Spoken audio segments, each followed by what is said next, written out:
Hello everyone, welcome to our Let's Play series of Sorcery. This is Colonel RPG as usual, and I'm very happy that you chose to join me today here as we cross, I'm not really sure what we are going to cross, the Bridge of Vankas?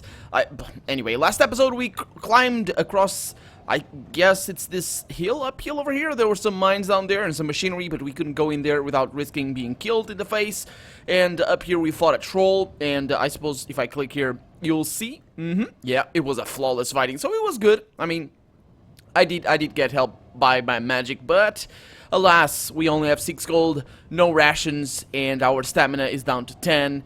Which is good, but, well, we'll see how things go. Let's keep walking and going towards the end of this map. Another hour passes as you finish the climb. With the sun starting to hang heavy in the sky, you reach the top and meet with the other end of the rope bridge. Let's look back at the bridge and see if we did a good thing by not crossing it. It may look stable, but it is undoubtedly a death trap set to part travelers from their gold and from their lives. You continue on down the slope as evening draws in. Of course, we don't know whether or not that was a good choice, because, you know, maybe we could avoid being killed in the bridge or something. So, only replaying the game will ever tell us if that was just us avoiding the bad things or just seeing a different thing altogether. Because we did get a troll, and I suppose maybe we would have gotten the troll. Anyway, let's continue. Let's head for the town there. I suppose we're gonna rest. Some way down the hill, you stop for a rest and sit on a boulder to survey what lies ahead. The path leads downwards, and at its foot, cradled. Is that cradled or cradled? I once I played a game called Cradle, but the voice actor said cradle, and I never knew whether it was a mispronunciation. But I think it's cradle. It should be cradle, because if it was cradle, it required 2 double D's. But giggity. Anyway, cradled between 3 peaks is a village, and quite a large one at that. Behind you, the sun is falling rapidly into the hills. It will be night soon. Let's approach the village, because now we have gold, we can pay for our things. Oh boy. Your heart swells. A village might mean a chance to restock on provisions. You hop down from the boulder and make your way forward, when an overhanging branch touches your face, and you hear a lively chirping.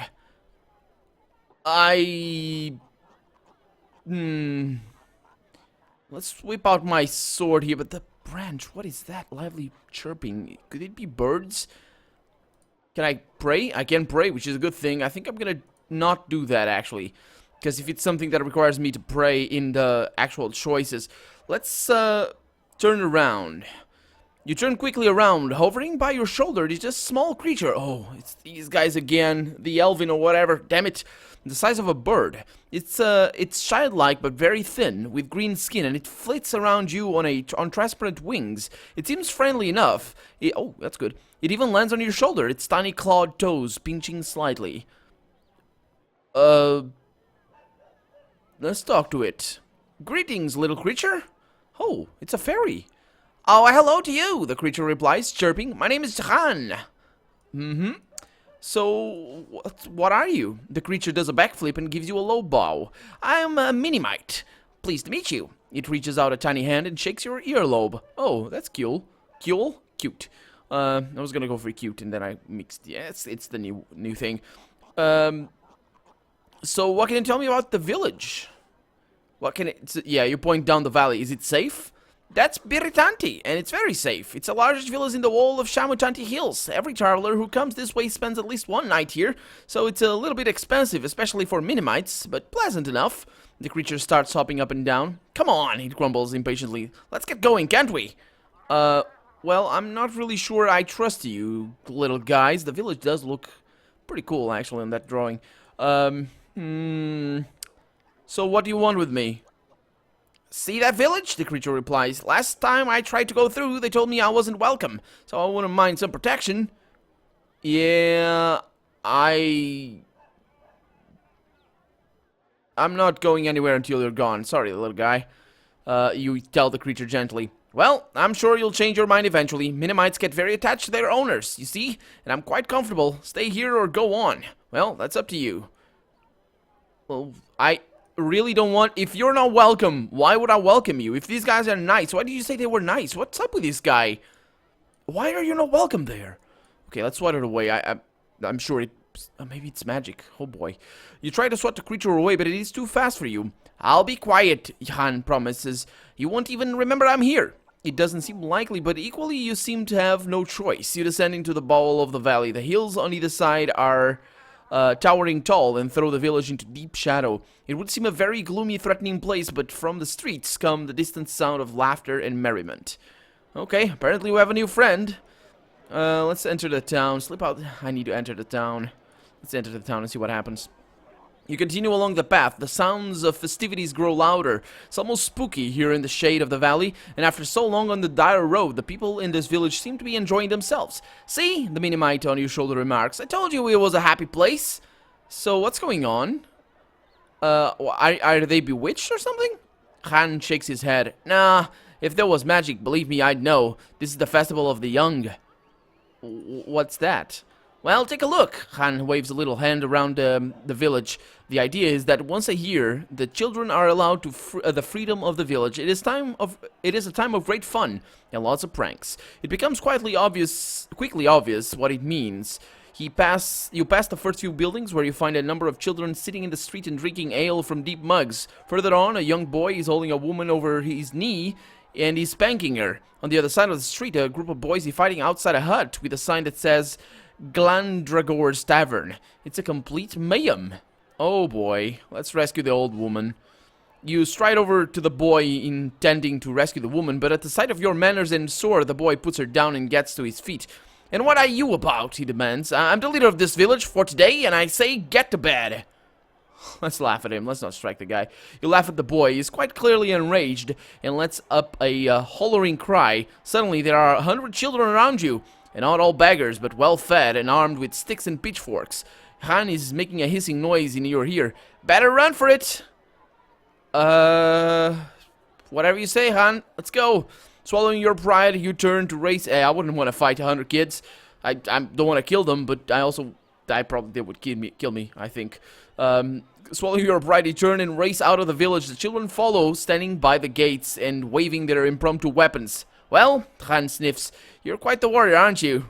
Well, you told me to run away. Now we're gonna need to sleep outside.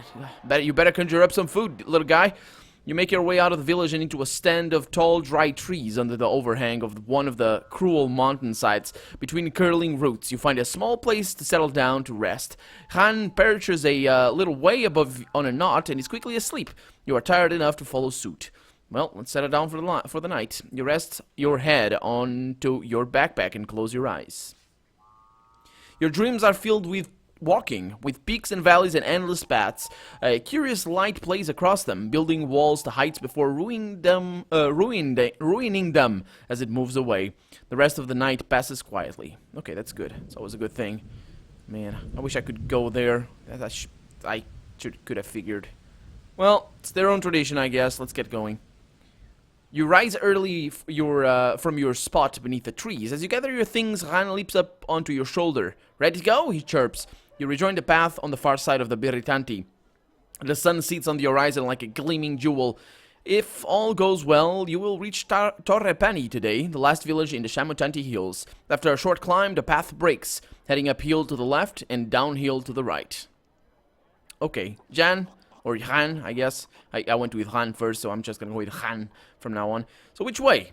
To the right is a forest, he says. To the left, the going is easier. The path heads through a field of black flowers to Torrepani. Okay, so what else do you know?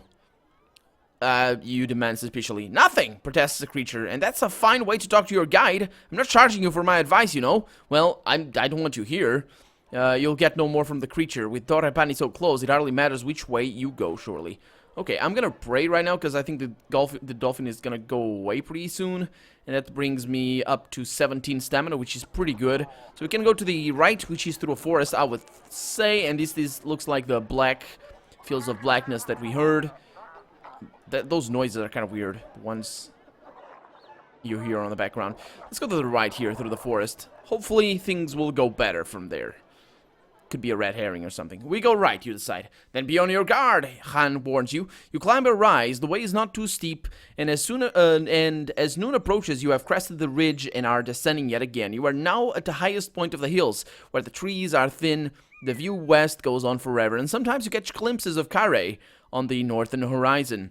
This, with nothing to eat, you keep on walking into the early afternoon. Han is in a talkative mood and fills the air around with his chatter about what he can see and how things smell and what he plans to do once he makes his fortune in Carre. Okay, so he's going with me. That's cool.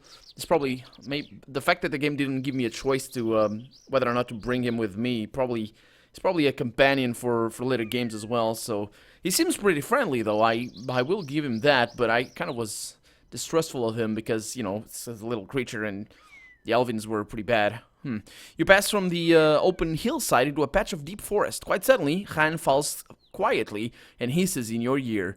Stop! Stop now! Why? Because, insists the creature in a tiny voice, because something is following us. You come to a dead stop. Han is right. Something is moving through the trees behind you. A moment later, a point of steel has emerged from the darkness between two trees and touches your neck. You've seen me, whispers a voice. I know it. Let's answer.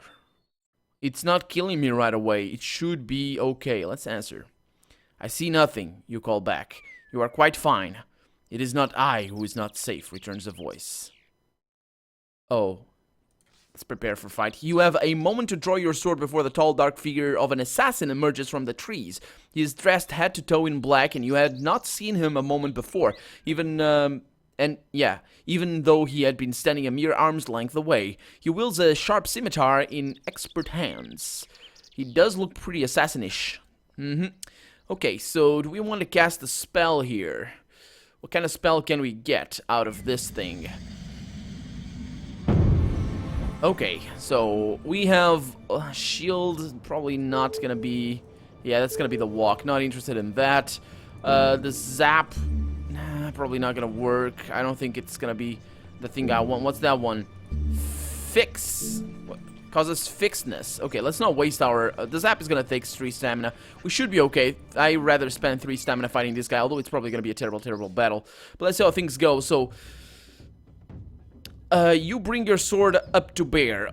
I think it's gonna go with an attack right off the bat, but he's not as strong as I am, so I would wager that he's not gonna be able to overpower me. Let's see what happens. Damn it, he went to the defense. That's really bad.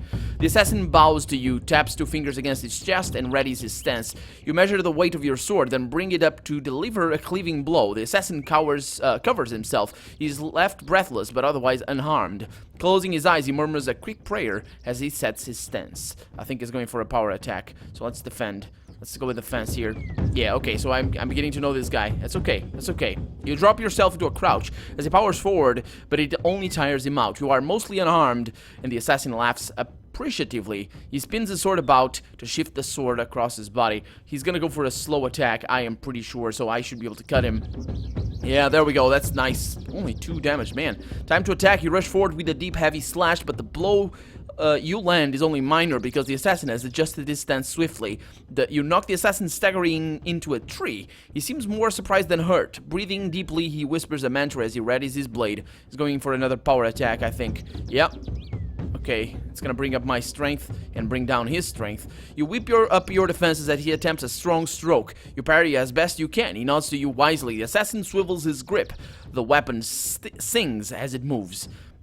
Okay, so he's going for another power attack, or he's not going. Yeah, he's not gonna defend. Yeah, it was gonna the swivels his grip. I'm not really sure what that means, but I that's the one that I thought that he maybe would gonna go for a smaller attack. Acting quickly, you swing a masterful swipe, but his own move is fast and careful, and he is able to parry. Blood drips from the assassin's tunic. He curses under his breath. My duty is to sever your head from your neck, the assassin tells you in a voice as cold as polished marble. You will not hold me from it. Oh no, I will. I will. So he's gonna go for an attack. I don't think... Yeah, he's probably gonna go for a power attack. Yeah, as powerful as he can do anyway. You ready yourself to block as he tries a deep slice, but you roll out of the way, mostly unhurt. He raises one hand to draw a finger in a line across his throat. I think he's gonna defend. I'm pretty sure he's gonna defend. Yeah, there we go. That was right. Oh, I'm good at this.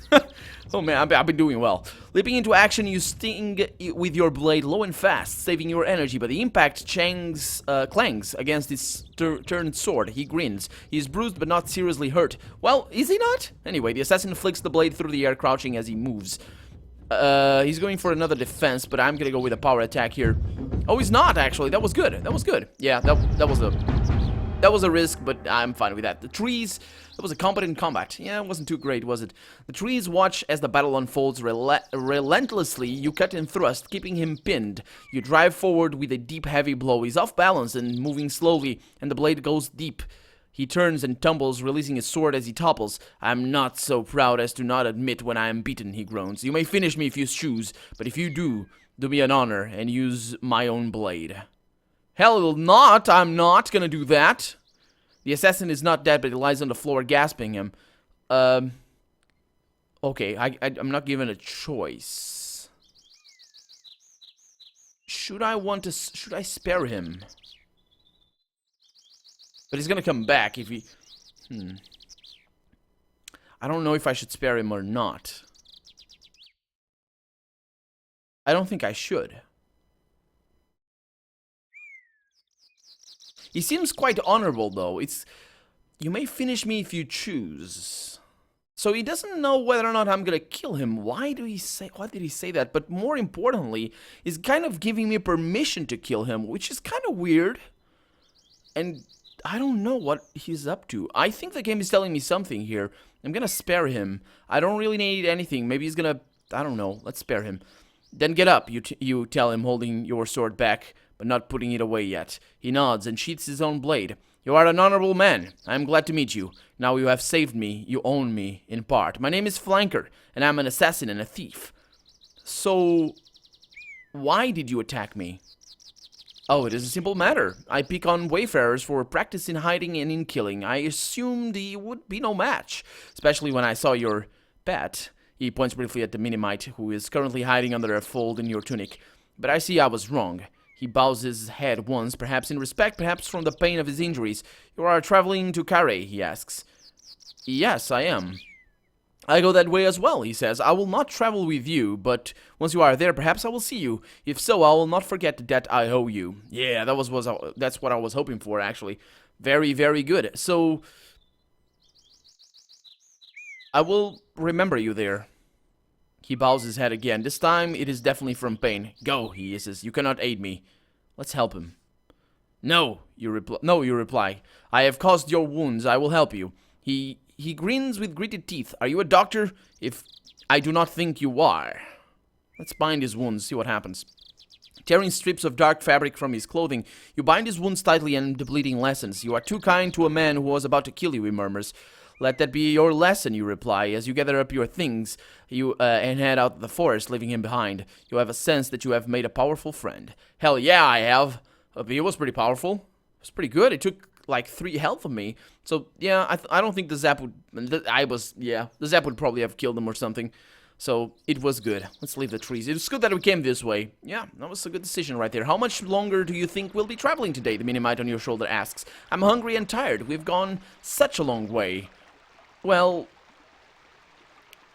I don't want to stop here, but not much further. The Minimite sighs and slumps into your shoulder. You continue along the path and around the side of a hill. A wooden hut is set into the slope with an old woman sitting on the front step. A river seems to emerge from beneath her. As you get closer, you realize that the water flows underneath her house, and the house itself is set on splayed struts, like an insect, straddling the water course. A few paces from the front of the house, the water plunges over the edge of a sheer cliff and disappears. Let's greet the woman. Greetings, you call. The woman looks up at you and smiles. Come over here, won't you, she calls. I can barely see you. Oh, boy. Oh, boy. Okay, I can pray. Can I cast a spell here? Like the one that tells me what is the correct thing to do? I don't know where it is, actually. Sus... How does... Is that the one? No, that's upon creatures. Pop, mag... No, is that the one? Protects magical from most magic? Nope. Man, the soundtrack right now. On my ears, anyway. On yours is pretty loud as well. So let's see. Dim. No, I don't want that. Caster's Cut and Pit. Don't want that. Requires Send. May only be chosen closed doors. That's Fog. Okay, don't want that. What about this one? Effects is all usable in cup. No, that's not the one. The spell spell book is on the spell in particular is at the start, I think. So, this powerful bear now. Physical, that's the wall. Casting spell, invisible wall. Holding an object. What's that one? Such as a weapon, this spell will make the creature clumsily. Oh, wait, that's the one. Dumb. And we got the law. I don't know. Do I trust this? She's definitely a witch. I am almost certain she's a witch. There's no way she's not a witch. I'm gonna get killed. We haven't gotten killed yet, so I think it's overdue. Let's see what I can do here. Let's approach the woman. You approach the old woman. She smiles a toothless smile and gets up from the step. Come in, please, she beckons. I get so lonely living out here on my own away from the villages. I don't think I want to do that. No, I'm gonna stay outside. You shake your head. I should not stay too long, I say. I have a long journey still to make. Oh, of course, she replies. We'll have tea out here on the step. She sounds almost nervous. Hurrying to her kitchen, she returns with 2 large cups. The game is telling me something right there. Watch it, Han whispers in your ear. I don't trust this one. Yeah, she looks like a cat, actually. Doesn't she look like a cat a little bit? It's weird. Let's not drink the tea here. Let's not drink the... Should I drink the tea? Should I trust her? Should I not trust her? The game told me 2 things. Oh, if I know anything about writing, and I don't know much. I think this one cancels this one. Yan... What is she... Okay, let's drink the tea. I'm gonna get killed, but let's drink the tea. You make to take a sip of your tea when the old woman stops you, catching your arm before the cup reaches your lips. Oh, she says suddenly, I've forgotten the pot. She goes back to the kitchen to fetch it.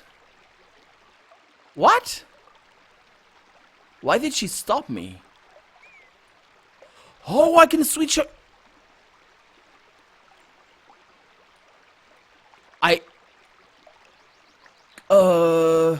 Okay. So let's make the math here. Okay, it should be fine. Maths.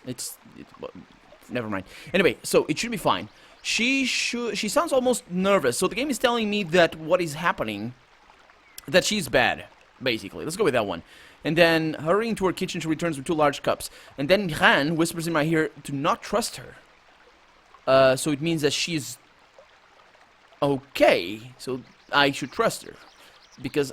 This is just, it's too meta, maybe. I'm gonna go through with it, but let's see. So you make a tea, and then she cancels it out. This is her not so this is me not trusting her.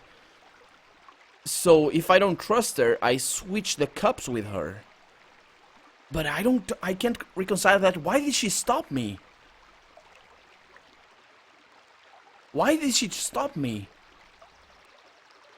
Maybe she wants me to switch the cups.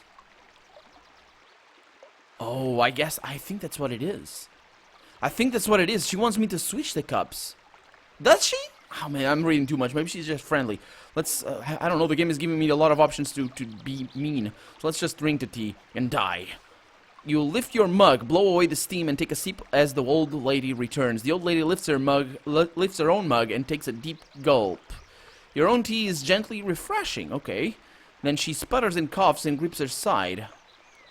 Oh, yeah, I was right. She wanted me to switch the cup. Yeah, she's an evil lady. An evil cat lady. Let's wait. You sit back and watch to see what will happen. She is trying to smile, but the pain is clearly quite severe. Stumbling and almost falling, she staggers to her kitchen and gulps down another drink. When she returns, she seems much better again. I'm not as young as I was, she explains, all the same. She pushes her tea to one side. But tell me about you. You're a traveler. Yes. Yes, that's right. I'm going to Carrie. She slaps her hands. Oh, wonderful! Such a delightful city. Indeed, you answer. Tell me, on your journey, you didn't happen to come across an old man, did you? Well, I've met a lot of people. Of course, she answers, but this one was special, very old, and carrying a page from a spellbook. You shake your head. No, I've met no one like that. Really? That's a pity. She seems to think for a moment, then adds, but do you have anything of a magical creature? Yes. Yes, a few things, but no spellbook pages, huh? What pages do you want? Oh, she shrugs, suddenly seeming very old. It's part of a spell of past repulsion I once had, but I lost. It was very useful around here. She waves you away without interest. Go on, go away. You step back onto the path. Han lets out a long sigh of relief. You know she was one of the most powerful sorceresses in the hills, he whispers. I could smell it on her. You're lucky you got away alive. You shrug. A harmless old lady, or so she seemed. Why did she want to kill me, though? I mean, couldn't she cast a spell and kill me? Let's get going. Let's go outside of the village. Oh, let's go to outside the village. It is now late afternoon. You pass over the brow of the next hill, and below you is the village of Torrepane, slung from one side of the valley to the next like a flood barrier. Let's observe it. Torrepane is a village of the Svin, an aggressive-looking race of man-orcs. You might expect your village to be rowdy, but it seems strangely quiet. Well, let's go into town. Still, there is no way around it. You will have to go through. And with that, I think we're at the end of the episode, so we're gonna go into Torrepane next episode. It's apparently a village. It seems to be the last village before our objective, and I can only imagine that this thing is gonna have a lot of adventures for us in there. But for right now, I'm Colonel RPG, and this has been Sorcery. I really hope you've enjoyed it, and if you did, go ahead and leave a comment, like the video, but above all, thank you so much for watching, and I hope I'll see you next episode. Bye-bye.